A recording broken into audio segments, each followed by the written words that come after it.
So, okay. First of all, Maud's back, and that's really awesome. Yes. But at the same time, you let Pinkie Pie go back to her roots in Friend Indeed. No, you know what? I was literally. I'm almost glad that you calm down, my boy. I'm almost glad that you brought that up right out the gate. Literally, this episode is what A Friend in Need should have been.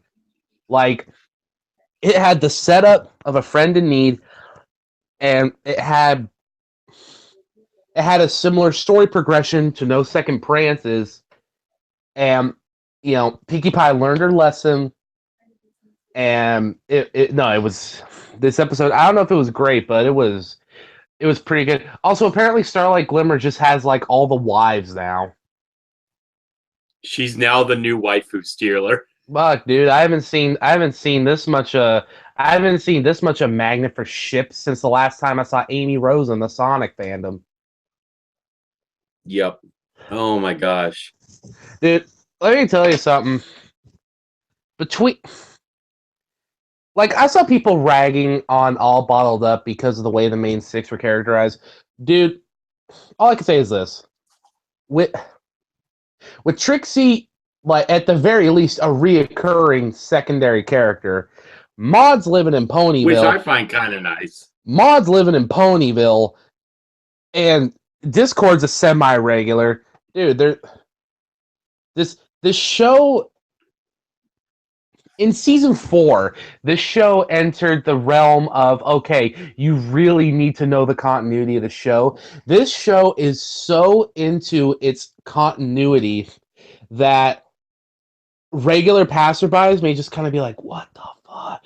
But like, I don't know. I can't express how cool it is. Okay, because Maud's awesome. Trixie was always kind of cool, but now she's awesome and in love with Starlight.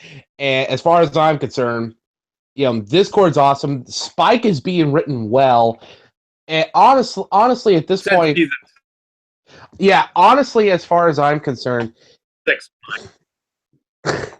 if next week can produce a good Fluttershy, because I know about the schedule leaks and all that stuff, that Canadian channel, I'm gonna still try and just watch it in order when it's supposed to be out.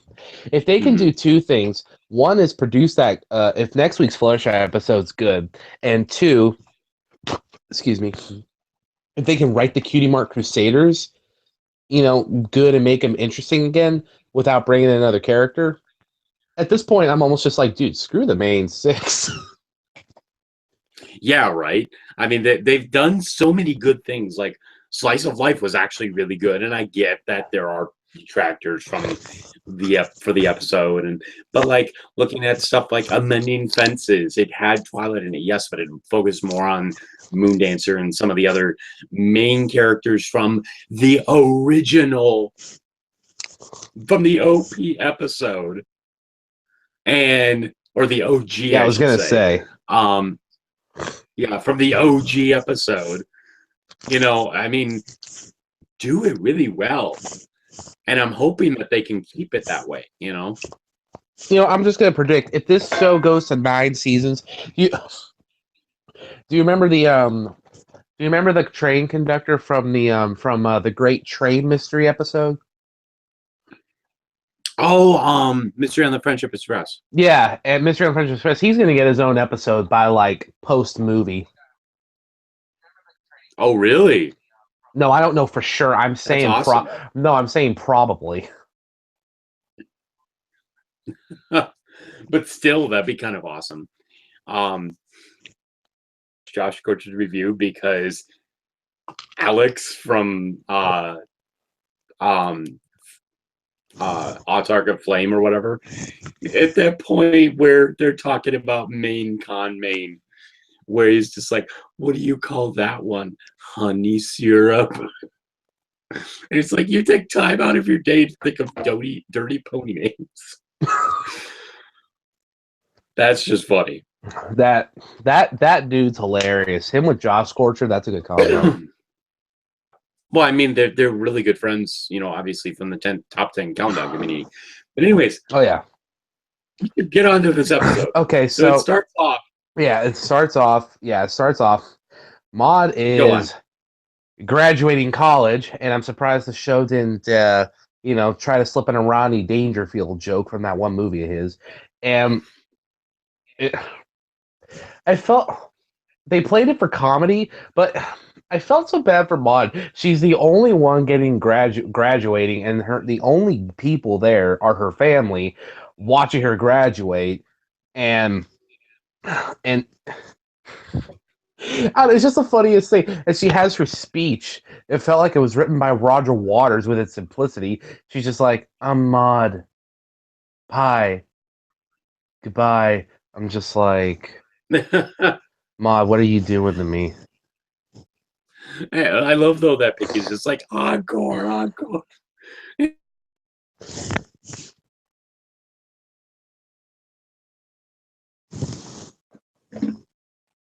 John?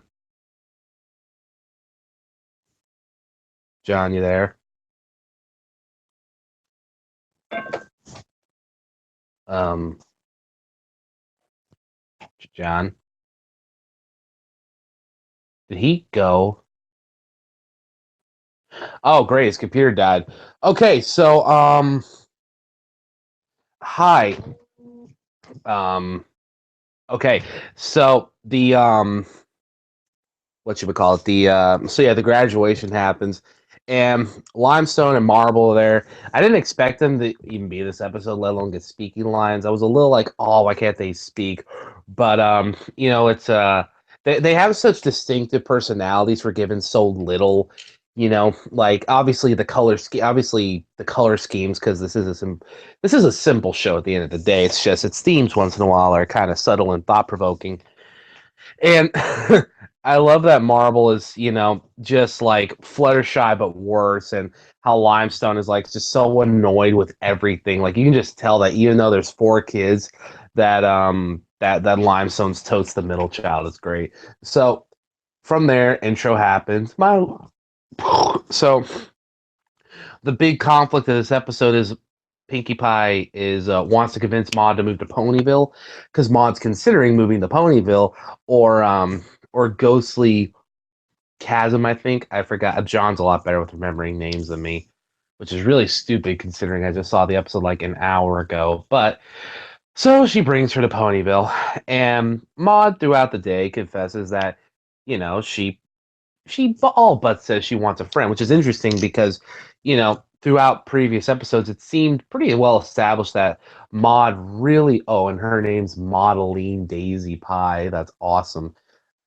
It seemed pretty well established that Maud really only needed Boulder and Pinkie Pie, and that was pretty much it. And obviously her rock study. And I mean, I assumed that Rarity became her friend after their episode together. I suck with remembering names. I am sorry. And but she wants a friend. Oh, that's when after they go into the diamond mines, they run into Spike and Rarity. So continuity there from I almost said Goblet of Fire. Was been rereading Harry Potter lately, and yeah. So anyway, Pinkie Pie is showing Maud the big glittery castle that Twilight lives in now, and she's like, "Dude, isn't this sick?" And Maud's like, "I mean, I don't know, I guess." And Pinkie's like, "Dude, I bet a friend is gonna conveniently walk through the door, right?" Beat. Bam, Starlight walks out, knocks her books all over the place. It's a gag we've seen as old used throughout the years to varying lengths and degrees and whatever. But it was funny here, and I was honestly surprised it was Twilight, not Twilight, Starlight. I mean, I guess unless they were going to continue on Rarity and Maud's relationship from their episode, it really could have only been Starlight, unless they were going to try and like.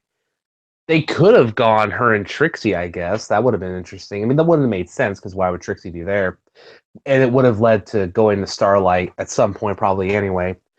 But Trixie did work on a rock farm for a bit, remembering that from Magic Duel. So, but no, Starlight was a good pick, and I know Starlight kind of has this. season so far has really been on a correction course with her, I think. This season has really fleshed out Starlight without putting her too much in the limelight, even though the second episode of the season really stars her.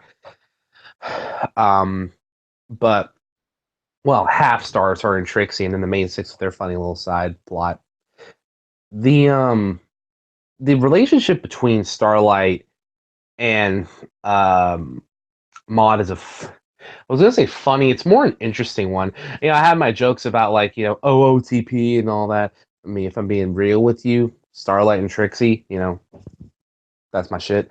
So, so they so they're bonding over kites, and I didn't know this while watching the episode because I'm not a nerd. He said with his Ruby poster clearly in the background, that that she uses actual kite terminology, which I was like, that's a whole extra mile to go, and that's a simple way to like deafen someone's character without like expositing too much.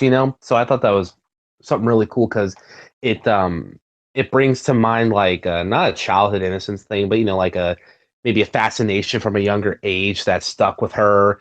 And after this, I find that in shows like this, and sometimes in general, when bad guys go good again, they always lighten up the character. Discord's different because he was always lightened up, but they usually lighten up the character in a way, kind of like Draken from Kim Possible, where it's not regression, but they write him more kid-like and childlike, which always brings to mind the kind of thing of like, oh, now that they're not so focused on evil, they can really be one with themselves again and really find themselves, that kind of stuff.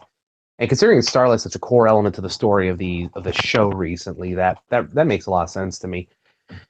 And Maud being interested in kites or liking kites, that's kind of like, I mean, she liked them. Starlight's the one who really liked them because it showed the contrast. Like, Starlight shows her something